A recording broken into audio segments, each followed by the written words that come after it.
في مقطع فيديو نشر في ذاك الوقت مشهور لصدام حسين تحدث فيه عن هذا الموضوع، وذكر جاءت الحقائق لتكشف في الغرب عن دور عدنان خاشقجي المعروف بصداقته مع المسؤولين السعوديين في إيران جيت.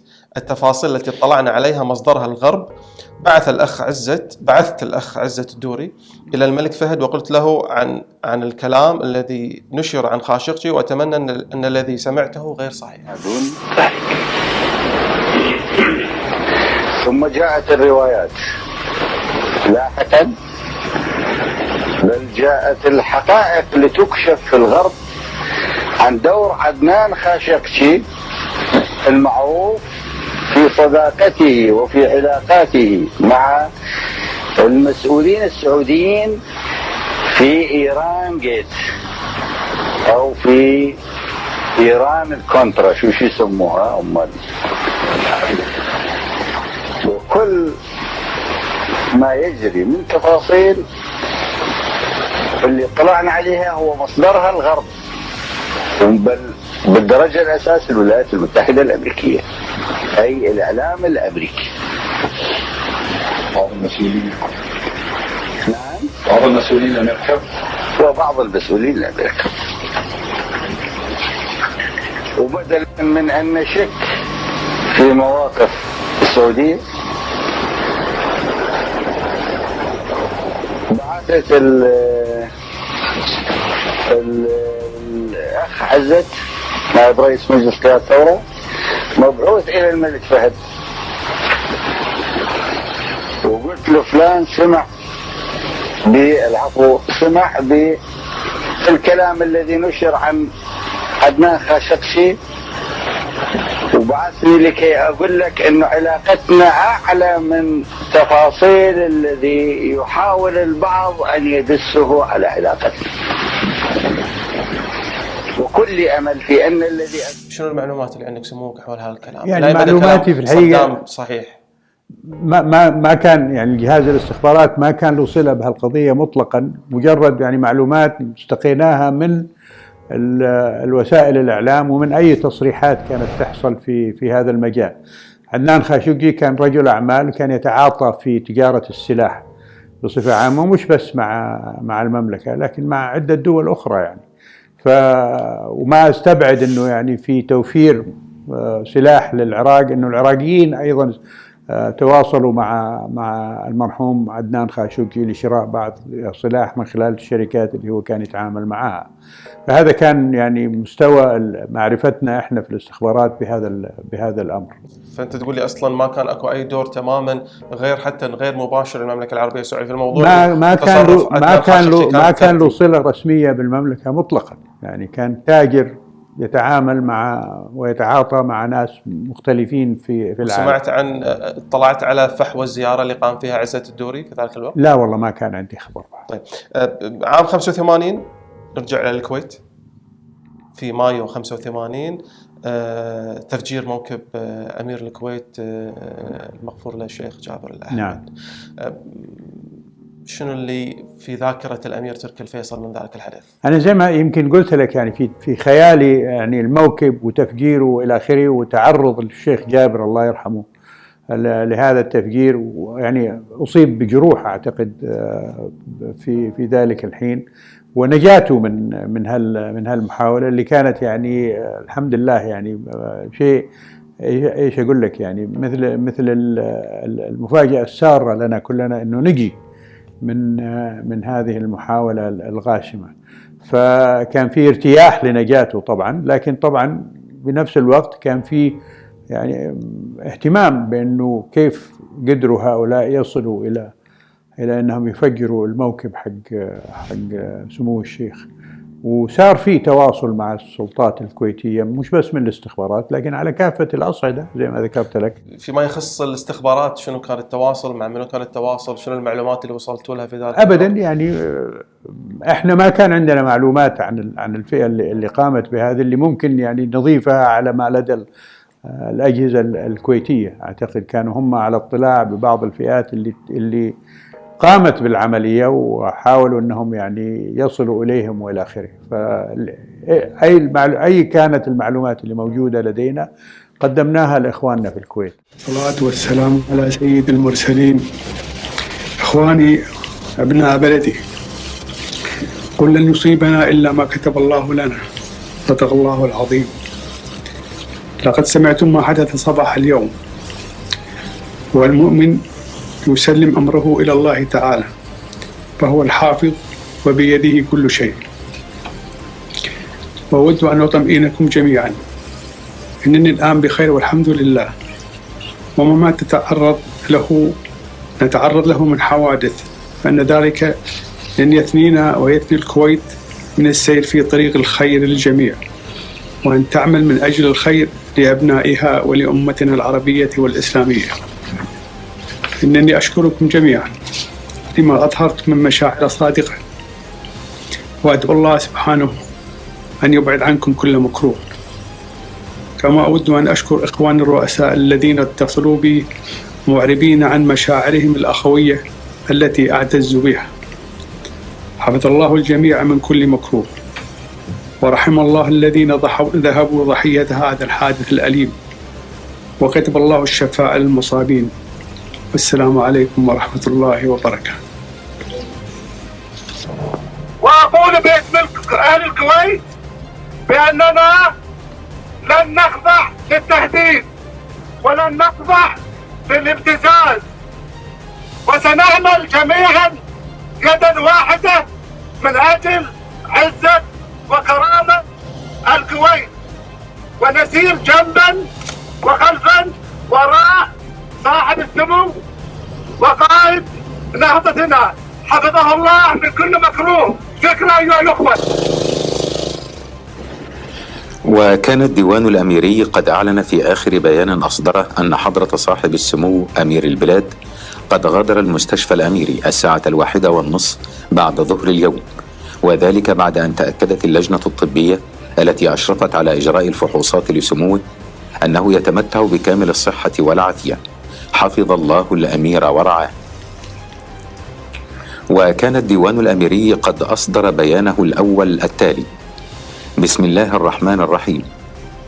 في 9:15 من صباح اليوم، وبينما كان موكب حضرة صاحب السمو أمير البلاد في طريقه إلى مكتبه بقصر السيف كالمعتاد، تعرض موكب سموه حفظه الله ورعاه لحادث اعتداء أثيم.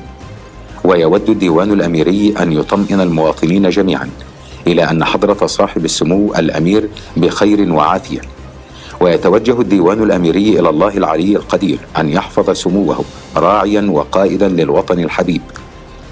وسوف يذيع الديوان الأميري بيانات لاحقة عن تفاصيل الحادث الأثيم. حفظ الله الكويت أميرا وشعبا من كل مكروه.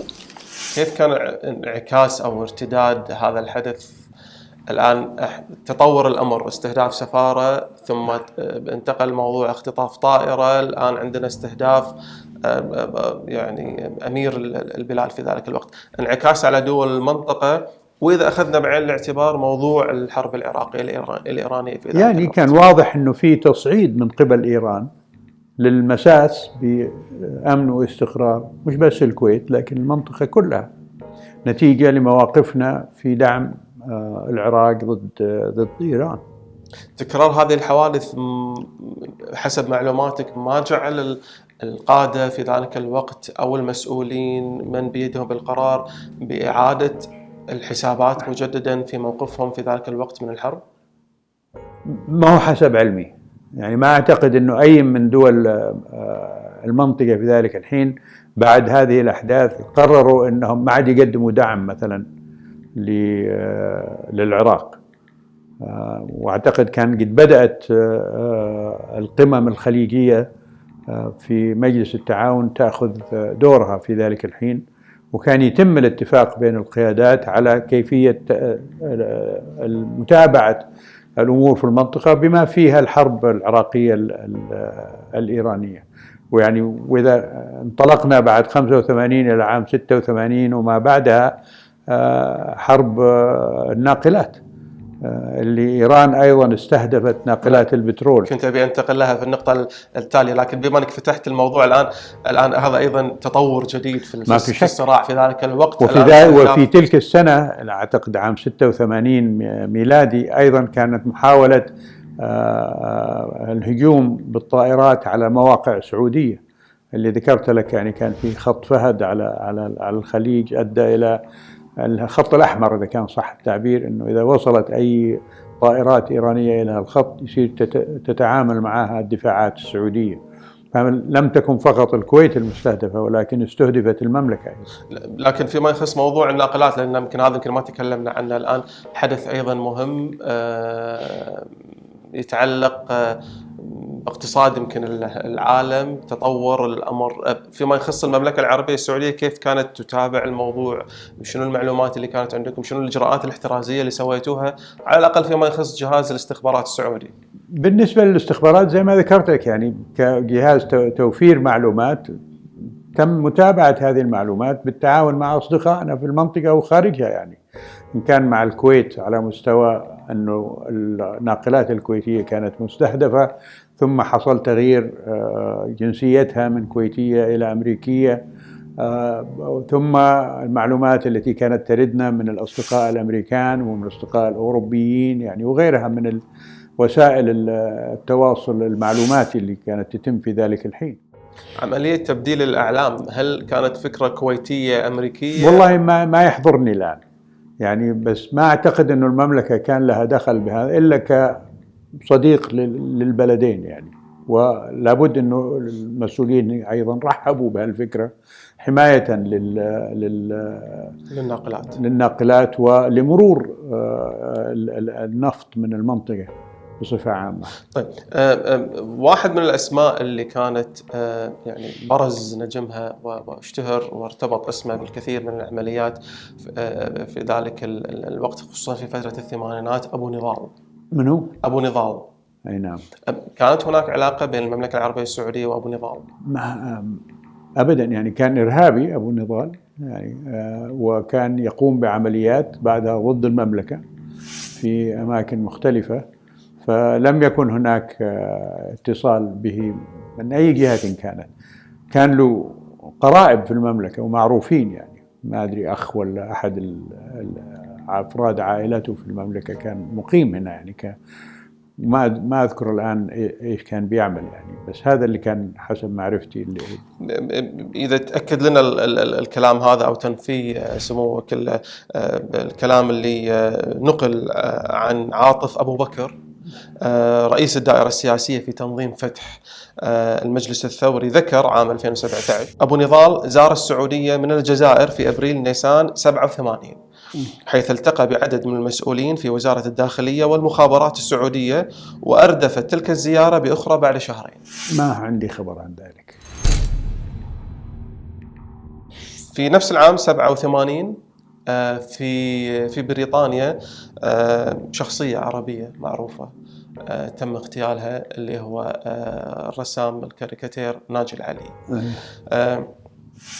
حسب المعلومات اللي عندكم، من المتورط في اغتيال ناجي العلي؟ هل الفلسطينيين أم الإسرائيليين؟ والله يعني شيء الموضوع الآن في ذهني أخذ صفة ضبابية يعني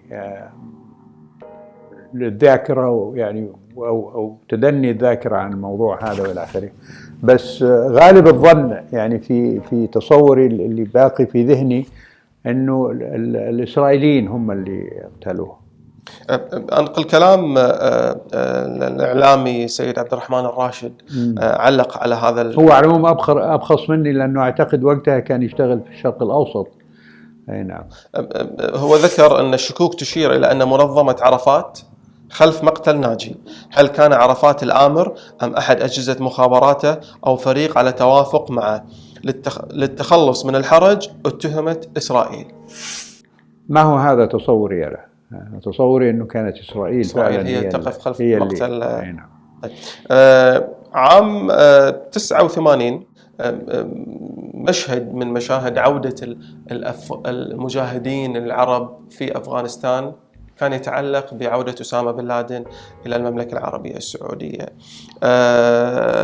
ذكر الكاتب سعيد الجمحي في هذه المرحلة بعد عودة بن لادن إلى المملكة 89 تطور به الحال ليعلن خلال محاضراته العلنية عن تحذيره من خطورة النظام العراقي البعثي الكافر، وأنه سوف يغزو دول الخليج. ولا شك أن حكومة المملكة العربية السعودية قد أزعجتها تلك التنبؤات، ولذلك وجهت له الداخلية تحذير بعدم ممارسة أي نشاط علني أو سيوضع تحت الإقامة الجبرية. هو قام بالتحدث خاصة في بعض المساجد بن لادن ليس فقط عن العراق، يعني كان يحذر مثلا من ما سماه بالاستعمار الأمريكي أيضا، وأنه أمريكا يعني خذلت المجاهدين الأفغان بأنها تخلت عن أفغانستان إلى آخره. يعني الأسطوانة اللي تكرر في التهجم على أمريكا في ذلك الحين ودعمها لإسرائيل وإلى آخره، والتحذير من أنه العلاقات تتطور مع أمريكا. فلم يكن فقط يستهدف العراق، وإنما استهدف أمريكا، وكان يعني منحاه أنه يا سعوديين احذروا من التعامل مع الولايات المتحدة ومع صدام حسين ومع غيره من الأمور اللي كانت قائمة في ذلك الحين. ولأنه كان يقوم بذلك بدون إذن وبدون ترخيص من السلطات الرسمية، إن كان وزارة الداخلية أو البلديات أو الإمارات اللي كان خاصة إمارة منطقة مكة المكرمة، فاستدعي للداخلية وحذر من أنه يجب عليه ألا يتعرض علنا إلا بعد أخذ الإذن من السلطات. بن لادن كان مرصود أكثر من جهاز الداخلية في المملكة العربية السعودية أم من جهاز الاستخبارات أيضا؟ الآن هو عائد من أفغانستان والوضع الآن يعني الاستخبارات ما كان لها صلة ببن لادن سوى أنه زارني مرة من المرات في المكتب، يعني بعد عودته من أفغانستان. في أي سنة هذا تقريبا؟ هذه سنة 89 أظن أو 90 يعني. شنو كان مدعى الزيارة؟ مدعى الزيارة أنه يبغى حسب كلامه هو أنه يبغى المجاهدين التابعين له يأتوا لتحرير اليمن الجنوبية من الحكم الشيوعي اللي كان فيها في ذلك الحين. ورد سموك كانت المملكة فعلا بتقوم بمجهودات للتواصل مع القيادات في ذلك الحين في اليمن الجنوبية لمحاولة استقطابها من المحيط الشيوعي. فمقولتي له أنه يعني دعك من هذا الأمر، الحكومة متخذة إجراءات وما في داعي أنك أنت يعني يكون لك دور في هذا المجال. كيف كان وقتها بن لادن؟ الآن هو العائد من أفغانستان بعد تجربة قتال وإغاثة، والآن هو عنده استعداد أيضا أن يعني يمد من نشاطه إلى اليمن ويعرض خدماته. كيف تقيم أسامة بن لادن في ذلك الوقت سنة 89؟ يعني لازم أرجع إلى ما كان أسامة بن لادن في نظري في ذلك الحين، اللي هو كان يعني مواطن سعودي قدم خدمات إنسانية جليلة للاجئين الأفغان، وعنده استعداد أنه يريد أن يساهم في إسقاط حكم شيوعي في اليمن الجنوبية.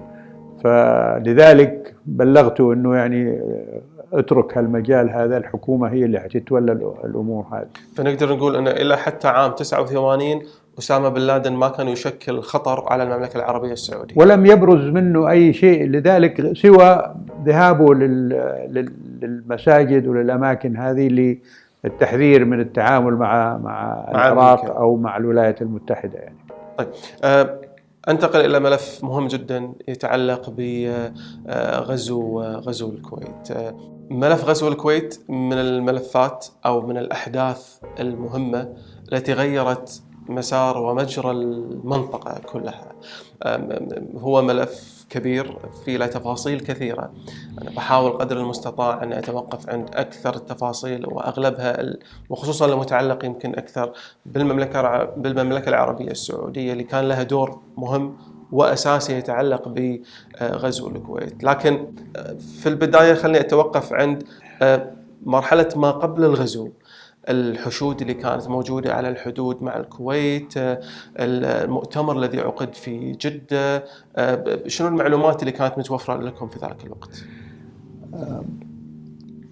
طبعا يعني كان فيه اهتمام كبير جدا من قبل القيادة السعودية لإزالة أي شوائب أو مسببات أو منغصات للعلاقة بين العراق والكويت والمنطقة بصفة عامة، نتيجة لما بدأ صدام حسين يروج له في خطبه الرئيسية وتصريحاته الإعلامية، والتوجه العراقي لاتهام الكويت بأنها يعني تضر بمصلحة العراق من عدة نواحي، من ناحية أسعار البترول ومن ناحية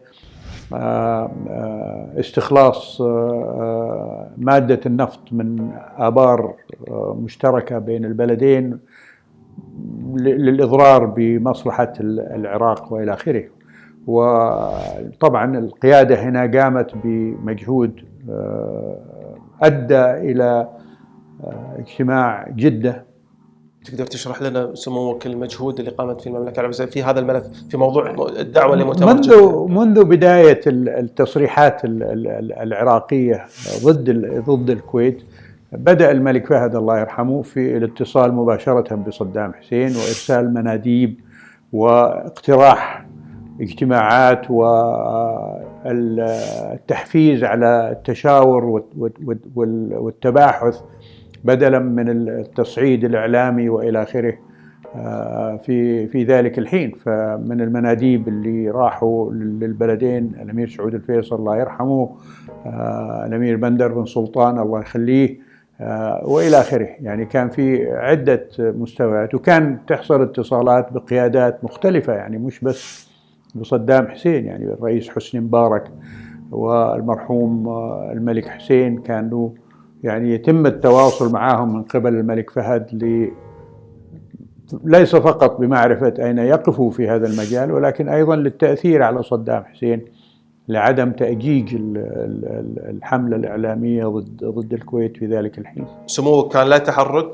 أنا يعني صادف أنه يعني كان في لي زيارة للعراق في شهر أعتقد شهر 6 أو يمكن قبلها 90 سنة 90 من خلال التشاور مع السلطات العراقية القائمة في ذلك الحين. وكان سبعاوي إبراهيم مسؤول عن جهاز الاستخبارات العراقي في ذلك الحين. جانا سبعاوي في زيارة أو أنا ذهبت لبغداد في زيارة، وفي ذهابي يعني كلفني الملك فهد أنه إذا شفت صدام حسين يعني كله يعني أنه لا يصاعد إعلاميا، وأنه يعني يكون هناك تشاور وتباحث مع الأخوة في الكويت أفضل من أنه تأجيج للشيء هذا. وفعلا يعني لما ذهبت لبغداد رتب لي سبعاوي لقاء مع صدام حسين وبلغته بالرسالة، فطمأني وقال لي أبدا يعني إحنا ما عندنا أي توجه سلبي تجاه الكويت، بس أنت عارف يعني حسب ما ذكر أنهم يعني أضروا بمصالحنا وإحنا نبغى نوصل إلى نتيجة من خلال المفاوضات والتباحث في ذلك. لما عدت للمملكة وبلغت الملك فهد، جانا في زيارة لنا سبعاوي إبراهيم، رد الزيارة حقتي لذلك الحين، والتقى بالملك فهد الله يرحمه وبلغوا الملك فهد نفس الرسالة. وكانت الإجراءات الأخرى يعني من مناديب الأمير سعود والأمير بندر إن كلها رسائل تطمين قائمين يعني قائمة في ذلك الحين، وكلها رسائل تطمين. الله من اللي أتانا من الجانب العراقي كله تطمين. يعني صدام في لقائك معه في هذا الوقت الآن قبل الغزو بشهرين هل كان منفعل؟ هل كان أبداً هادئ؟ أبداً يعني يا جبل ما يهزك ريح، يعني على طريقته لغة الجسد على ما يسموها body language، يعني كانت بالمرة أريحية وترحيبية وعدم ظهور أي توتر أو إلى آخره عليه. طيب. إلا يعني من ناحية أمنية، يعني خليني أوصف لك كيف وصلت له أنا. في الوقت اللي المفروض أروح مع سبعاوي له لمقابلة صدام، المقر صدام، جاني في الأوتيل وركبنا السيارة سوا وتوجهنا إلى مكتبه في قصر الجمهوري في بغداد. وإحنا صاعدين الدرج استقبلنا مدير مكتبه في ذلك الحين، مدير مكتب صدام. مدير مكتب صدام. فركب معانا في السيارة وقال لي سبعاوي أنا باخذ فلان، يعني ميدي أنا اللي صدام. فركب معايا وتوجهنا وأتينا إلى بوابة كبيرة خارج بغداد، ودخلنا منها. وعند البوابة هذه الضابط اللي كان واقف على البورابة التفت على مدير مكتب صدام وقال له يعني لو سمحت تنزل من السيارة. وركب معايا الضابط في السيارة وانطلقنا داخل البوابة هذه. مدير مكتبه برا اي نعم. فدخلنا ومشينا يعني مسافة يعني حوالي 5 دقائق بالسيارة، فمعناها يعني كان مكان كبير وفسيح، إلى بوابة أخرى. عند تلك البوابة أيضا استقبلنا ضابط وإلى آخره، وطلب من الضابط المرافق حقي أن يترك السيارة وهو ركب معي في السيارة، ووصلني إلى فيلا داخل المجمع. هذا مجمع كان مليء بالأشجار يعني واضح إنه يعني كمكان يعني معتنى به جدا زراعيا وشكليا وإلى آخره. ثم لما وصلنا إلى هذه الفيلا دخلنا وجلست في صالون وجابوا لي القهوة وهذا. ثم ما خذيت إلا ضابط آخر دخل علي وقال لي تفضل معايا، وركبنا السيارة مرة ثانية وذهبنا إلى فيلا أخرى في داخل المجمع هناك. ودخلت الصالون وهناك وجدت صدام حسين وصار الحديث معه هناك. يعني هذا يوريك الإجراءات اللي هو كان يتخذها حتى مع ربعه يعني وأقرب الناس إليه، يعني أخوه سبعاوي جمعة يعني سبعاوي. هذا كان أول لقاء مع صدام بعد لقائك أيام ما كان هو الله نائب؟ لا، كان لقاء أيام الحرب العراقية الإيرانية كان يصير عدة لقاءات مع صدام. بس هل كانت الإجراءات الأمنية هذه نفسها اللي صارت؟ لا أبدا، مشددة كانت أكثر. الله. طيب، في المؤتمر الذي عقد في جدة واجتمع، ما كنت موجود الشيخ سعد مع عزة الدوري، ما كنت موجود. أنا بعد ما جاتنا التطمينات هذه كلها من صدام حسين استأذنت من الملك فهد الله يرحمه إني يعني أخذ إجازة، وتركت المملكة وذهبت إلى الإجازة، إجازتك الخاصة. أي نعم. فكانت هذه الأشياء التواصل مع صدام وإلى آخره يستمر حتى في غيابي في ذلك الحين.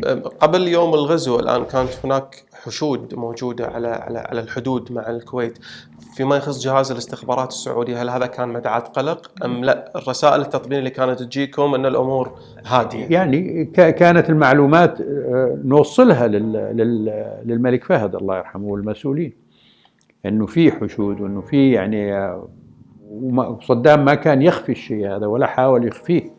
يعني كانت قطارات تحمل معدات عسكرية وتتوجه من بغداد ومناطق أخرى إلى البصرة وإلى قرب الحدود الكويتية السعودية، وكان يتم الإبلاغ عن ذلك للمسؤولين، ويأتي التطمينات من صدام حسين إنه هذه مجرد مناورات، يعني ما هي شيء آخر. يعني ذهبنا لمشاهدة فيلم في السينما، وأثناء وجودي في العرض السينمائي حسيت بدقة على كتفي في مكالمة هاتفية له. شلت السماعة بدون أي مقدمات، قال لي العراق غزو الكويت. طبعا كان في اهتمام أنه الحشود العراقية كمان ما تغزو المملكة. احنا أغلب الغذاء اللي بيجينا من الخارج، يعني هل في ممكن يتعرض هالشيء لأي مخاطر؟ هل العراقيين ممكن يعملوا شيء؟ تشكيل لجنة لتحديد المسار الإعلامي المضاد للإعلام العراقي. قرر تكوين لجان شعبية في المدن السعودية المختلفة لاستقبال اللاجئين الكويتيين.